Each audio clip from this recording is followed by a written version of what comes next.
ఈ దేశ చరిత్రలో ఇందిరాగాంధీకి ఉన్న స్థానం ఏంటి సార్? వాళ్ళ ఆయనకున్న స్థానం, వాళ్ళ నాయన. అంతే. అంతకంటే గొప్ప మహాత్మురాలేం కాదు. ఓకే. ఆమె మరణం అంటే ఆమె ఎవరు చేశారు, ఎవరు చేసుకున్నారు, ఎవరు చేసిన కర్మ వాళ్ళని అనుభవించక తప్పదు. ఓకే. ఇప్పుడు మనకు ఒక ఇది కూడా ఉంది, ఎవరు చేసిన కర్మ వారు అనుభవించక ఏరికైనా తప్పదన్నా. ఆమె చేసుకున్న కర్మే. బెంద్రన్ వాళ్ళని పెంచి పోషించింది ఎవరు? ఓకే. ఖలిస్తానీలకి ఇచ్చేసింది ఎవరు? అదే ఖలిస్తానీలు తిరగబడ్డారు. ఆమె చేసిన కర్మ ఆమెని, అఫ్ కోర్స్ దాని వెనక డీప్ స్టేట్ ఉంది, అది వేరే విషయం. అవునా సార్? అంటే అది రహస్యం ఏంటో చెప్తారు. ఎందుకంటే మాకు తెలిసింది ఏంటంటే సిక్కుల వాళ్ళ యొక్క మత విశ్వాసాన్ని అగౌరవపరిచి. ఏం అగౌరవపరిచింది సార్? అవన్నీ పక్కన పెట్టేయండి సార్, అవన్నీ కాదు, అవన్నీ కాదు. మీకు నేను ఒక సిరీస్ చెప్తా ఇప్పుడు. ఓకే. ఒక సిరీస్ ప్లీజ్.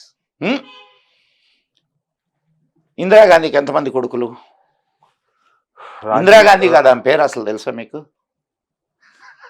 అయ్యో, మళ్ళీ కొత్త సందేహాలు లేపకండి సార్. నేను చెప్పే పేరు కాదు, నేను చెప్పే సార్. ఆమె పెళ్ళి ఎక్కడ జరిగింది, ఎవరితో జరిగింది? ఫిరోజ్ ఖాన్. ఫిరోజ్ ఖాన్. ఫిరోజ్ ఖాన్ ఎవరు? ముస్లిం. ముస్లింల మతం ప్రకారం ఇందిరాగాంధీ అంటే ఎవరైనా అమ్మాయి ముస్లింని చేసుకున్నా, అబ్బాయి వేరే వాళ్ళని చేసుకున్నా, ముస్లిం మత దీని ప్రకారం అబ్బాయి కానీ అమ్మాయి కానీ ముస్లిం మతాన్ని స్వీకరించాలి. Okay, compulsory. నేను చెప్పేది కదా, అది ఖురాన్ చెప్తాను. రైట్. నువ్వు మీరు ఏ ముల్లాని అడిగినా చెప్తారు. ఓకే. అదే కదా లవ్ జిహాదులన్నీ. Okay okay okay. ఇప్పుడు చెప్పండి, ఇందిరాగాంధీ ఎవరు? రహీమునిసా బేగం అయి ఉండాలి. ఇందిరాగాంధీ పేరుని మైమూనా బేగంగా మార్చారు. మైమూనా బేగం. ఓకే. వాళ్ళకి ఒక సర్టిఫికేట్ ఉంటుంది తెలుసా మీకు? ఇది marriage certificate. Okay. Marriage certificate కొట్టండి, మీకు తెలుస్తుంది. తర్వాత మళ్ళా వాళ్ళిద్దరు పారిపోయి కదా పెళ్లి చేసుకున్నారు, ఇంగ్లాండ్లో కదా చేసుకున్నారు. ఓకే. వాళ్ళని మళ్ళీ ఇండియాకి తీసుకొని వచ్చి మళ్ళా మన కళ్ళు కప్పడానికి భారతీయ వివాహం చేసి ఆమెను మళ్ళా ఇందిరాగాంధీని చేసి, ఓకే, ఆమెకు పుట్టిన బిడ్డలకు కూడా గాంధీలు ఇచ్చి, మీకు సార్ ఇదంతా ఒక కుట్రలాగా అనిపించడంలా? ఓకే. అంటే నేను ఏమనుకున్నా అంటే మత సామరస్యం. అబ్బా, మత సామరస్యం మీ ముఖంలో కనిపిస్తుంది నాకు. So anyway, Indira Gandhi. ఇందిరాగాంధీ ఇంట్లో మొట్టమొదటి చావు ఎవరిది చెప్పండి నాకు? ఇందిరాగాంధీ ఇంట్లో. ఓకే. ఇందిరాగాంధీ ఇంట్లో మొట్టమొదటి చావు ఎవరిది? ఓకే.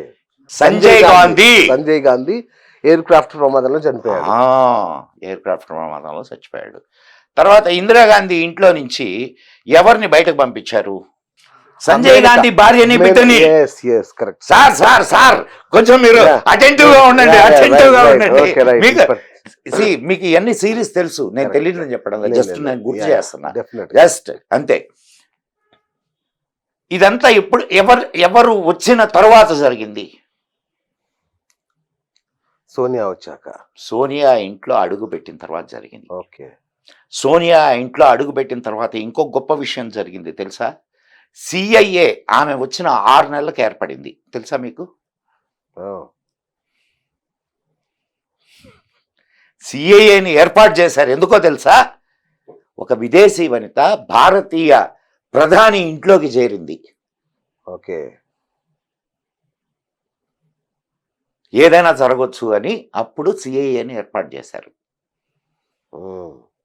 అండ్ మొదటి చావు ఇంట్లోకి పంపించింది, ఇంట్లో నుంచి పంపించింది అంటే ఒక అడ్డం తొలగిపోయింది. నేను తోటికోడళ్ళ పంచాయతీ ఏమనుకున్నాను. సరే అనుకుందాం, పోనీ ఏం పర్లేదు. ఆ, తర్వాత ఎవరు చచ్చిపోయారు? రాజీవ్. ఇందిరాగాంధీ. ఓ సారీ, మధ్యలో ఇందిరా. మీరు వరుస మర్చిపో. సారీ. ఓకే. ఇందిరాగాంధీ. తర్వాత ఎవరు చచ్చిపోయారు? రాజేష్ పైలట్. ఓకే, ఆయన కూడా హెలికాప్టర్ ప్రమాదం. అంటే తర్వాత ఎవరు చచ్చిపోయారు? నాని జైల్ సింగ్. ఎట్లా చచ్చిపోయాడు? హత్య, రోడ్డు ప్రమాదం. ఓకే. తర్వాత ఎవరు చచ్చిపోయారు?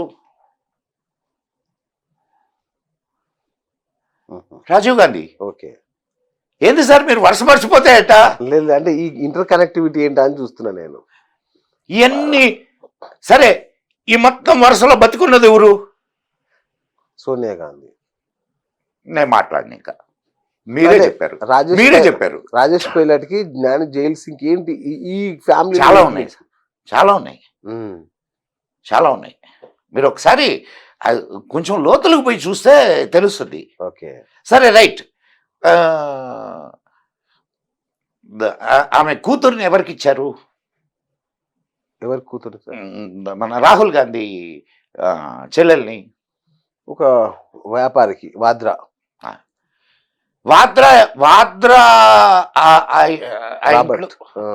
ఎంతమంది చచ్చిపోయారో తెలుసా ఆత్మహత్యలు చేసుకొని? వాళ్ళ అమ్మ చచ్చిపోయింది, వాళ్ళ అక్క చచ్చిపోయింది, వాళ్ళ బావ చనిపోయాడు, వాళ్ళ తండ్రి చనిపోయాడు. అందరూ ఆత్మహత్యలు. ఉరి.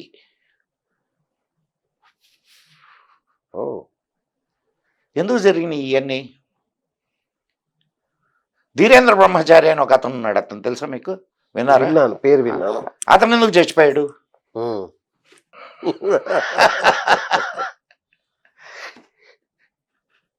నేను మీకు ఓన్లీ డాట్స్ ఇచ్చా. ఆ డాట్లు కలుపుకోండి, మీకు విషయం అర్థం అవుద్ది. ఓకే. లేకపోతే మన దేశానికి ప్రధాని ఎవరై ఉండేవాళ్ళు? సోనియా గాంధీయే కదా. అవును, ఆపారు. ఎందుకు కాలేకపోయింది? ఆపారు మన వాళ్ళు. మన వాళ్ళు ఎందుకు ఆపారు? సోమనాథ్ గారా ఎవరు మొదట లేపింది? ఎవరు? జాతీయవాద అంశాన్ని కమ్యూనిస్టులే అనుకుంటా.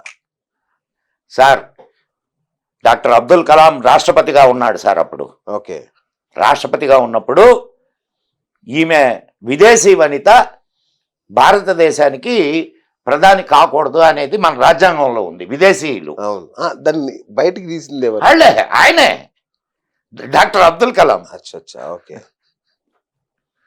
ఆయన కదా రాష్ట్రపతి అప్పుడు. అవును.